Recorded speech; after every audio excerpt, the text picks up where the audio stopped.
El empleado Pablo Gómez, de una plaza administrativa contable, allá en Casa Presidencial, que terminó convertido en uno de los rostros visibles de los escándalos de desvío de fondos públicos durante las gestiones de Elías Antonio Saca y de Mauricio Funes. Además fueron capturados 3 empleados administrativos de Casa Presidencial y Pablo Gómez, contador del secretario privado de la presidencia.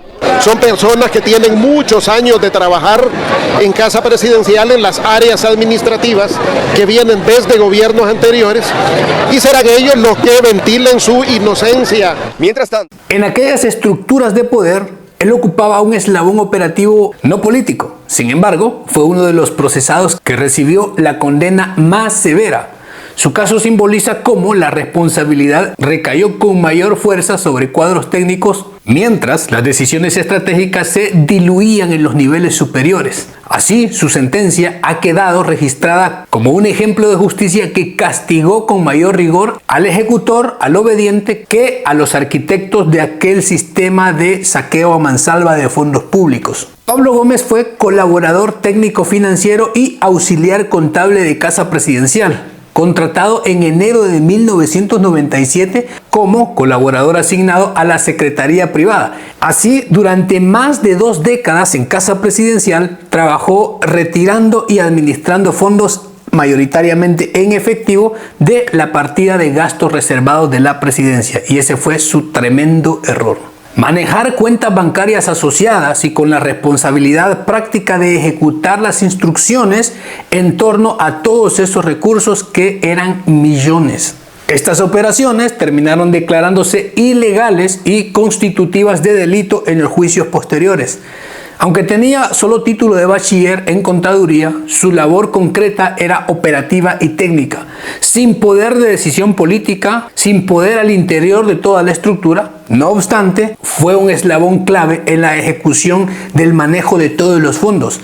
Según la Fiscalía y las sentencias en su contra, no hay datos públicos verificables sobre su salario en específico. Y eso creo que fue curioso, que su defensa no haya revelado dicha cifra durante el juicio, y los medios señalaron únicamente que su patrimonio sí había crecido durante los años que trabajó en Casa Presidencial, aunque no se especificó en qué magnitud tampoco. Pero se puede interpretar que llegó a tener un salario bastante alto debido al trabajo que debía realizar, lo delicado de la plaza.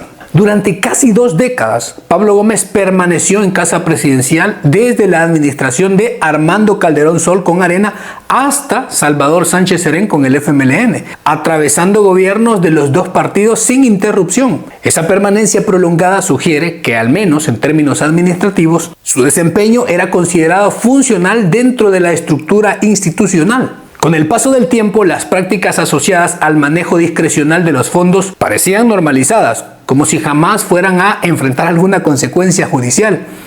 Resulta revelador que Gómez operara bajo el mando de tantos presidentes: Paco Flores, Tony Saca, Mauricio Funes, hasta Sánchez Serén, dejando esto en evidencia plena que el mecanismo de desfalco de los fondos públicos trascendió los colores partidarios y respondió a una cultura institucional arraigada más que a un solo partido. Pablo Gómez fue capturado en octubre del año 2016 durante el operativo fiscal que desmanteló esa estructura financiera vinculada al caso que se abrió en contra de Elías Antonio Saca.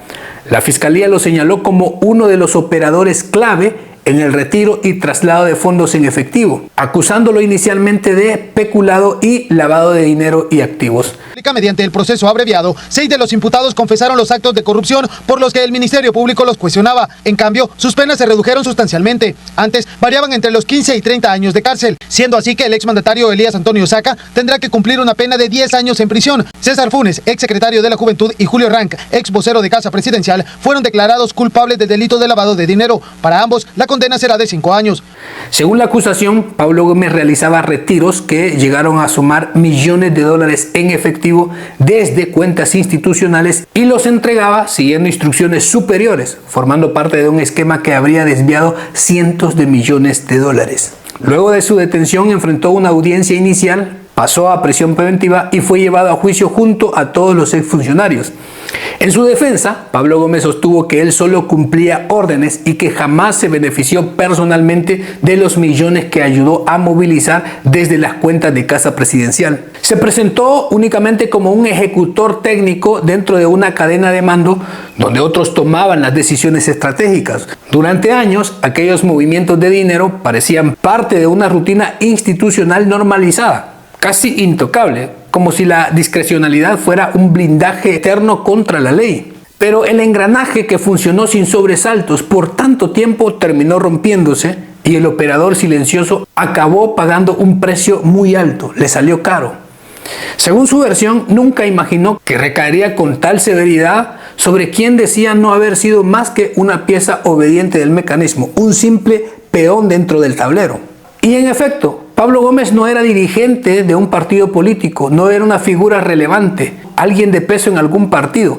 Era un empleado técnico que pasó años tras un escritorio administrativo en Casa Presidencial, lejos del protagonismo de los discursos y las campañas. Presidentes iban y venían y él continuaba en sus labores que terminaron siendo ilícitas. Lo más curioso, no figuraba como beneficiario visible de todos esos millones ni como estratega de aquel sistema de saqueo, pero sí como una pieza operativa indispensable para que los fondos se movieran sin fricción. En los tribunales quedó establecido que su rol no era ornamental, era quien ejecutaba, quien retiraba, quien trasladaba. Y en esa línea gris entre obediencia y responsabilidad penal, él, como colaborador administrativo, terminó cargando con la condena que lo convirtió en uno de los rostros más castigados del caso.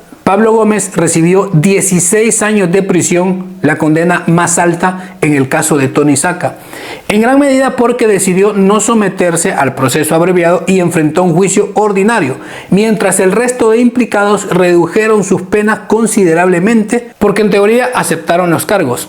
Así negociaron con la fiscalía y él optó por no irse por esa vía porque aseguraba que no se había beneficiado de los millones. No obstante, aunque sostuvo que no tenía enriquecimiento ilícito, el tribunal concluyó que su participación operativa fue determinante para que todos los demás pudieran robar a mansalva. Y él ayudó en los movimientos que facilitaron todos aquellos delitos, razón por la cual terminó enfrentando la sentencia más alta del grupo. Pablo Gómez fue el único que no se apegó al proceso abreviado, por lo que su condena es superior a la de los demás imputados. Según estimaron los jueces, sus 18 años laborando en Casa Presidencial, unido a sus conocimientos sobre contabilidad pública, le proporcionaba la capacidad necesaria como para reconocer que los movimientos bancarios no eran lícitos. Contra él se decretó 16 años en prisión, 8 por peculado y 8 por el delito de lavado de dinero. Y durante la administración de Mauricio Funes, Pablo Gómez continuó desempeñando la misma función operativa dentro de Casa Presidencial, ejecutar retiros y movimientos de fondos provenientes de la partida secreta bajo instrucciones superiores. Por ese esquema vinculado al manejo de todos esos recursos es que terminó recluido, preso por mucho tiempo. Y no solo por el caso de Tony Saca, sino también en el gobierno de Mauricio Funes, donde también se abrió un caso igual, parecido, sobre la partida secreta. Y su situación penal podría agravarse y traducirse en un aumento efectivo de los años que debe cumplir en prisión, según se determine en los tribunales, y así Pablo Gómez se visualiza que no saldría de prisión. Durante años, este empleado convirtió en rutina lo que con el tiempo en los tribunales llamarían desvío sistemático de fondos públicos. El movimiento constante de dinero dejó de ser una anomalía y se volvió parte del paisaje administrativo. Esa normalización silenciosa, repetida bajo distintos gobiernos, terminó por atraparlo cuando la estructura colapsó. Paradójicamente, quien alegó haber sido solo el ejecutor sin poder político, recibió la condena más severa en los dos casos. Mientras el resto, que había gozado de millones, todos esos implicados negociaron penas mayores o como Mauricio Funes, entre otros, incluso huyeron y evitaron ser arrestados, no enfrentaron la justicia local y se fueron con el dinero que robaron. La historia deja una imagen incómoda, el operador técnico tras las rejas y los arquitectos del sistema moviéndose con mayor margen entre los acuerdos judiciales y las subidas preventivas. Hoy Pablo Gómez continúa en prisión, mientras varios de los primeros condenados en el mismo entramado ya hasta recuperaron su libertad. Por ejemplo, César Funes, luego de cumplir un par de años en prisión. La escena es elocuente. El operador técnico permanece tras las rejas mientras las figuras de mayor jerarquía han vuelto a la vida pública o al anonimato cómodo y obviamente pues, con dinero. Y en esa comparación inevitable vuelve a asomarse la crítica cruda. Cuando la balanza se inclina siempre hacia el mismo lado, lo que queda en evidencia no es solo un caso judicial, sino las grietas profundas de un sistema que muchos perciben como estructuralmente desigual, parcial. Pablo Gómez terminó convertido en el símbolo del engranaje que se rompió por la parte más frágil, el ejecutor que pagó con la mayor severidad dentro de una estructura que operó durante años. Su historia refleja, atraviesa aquella frase amarga entre la cultura popular que dice: mal paga el diablo a quien bien le sirve. Pero bueno, es un resumen de un colaborador que en efecto cayó en actividades ilícitas y lo pagó bastante caro, todavía peor de aquellos que se enriquecieron ilícitamente en barbaridades, montos millonarios. Pero saque su conclusión, déjenla en los comentarios. Gracias por apoyar el contenido. Cuídense, nos vemos. Hasta la próxima.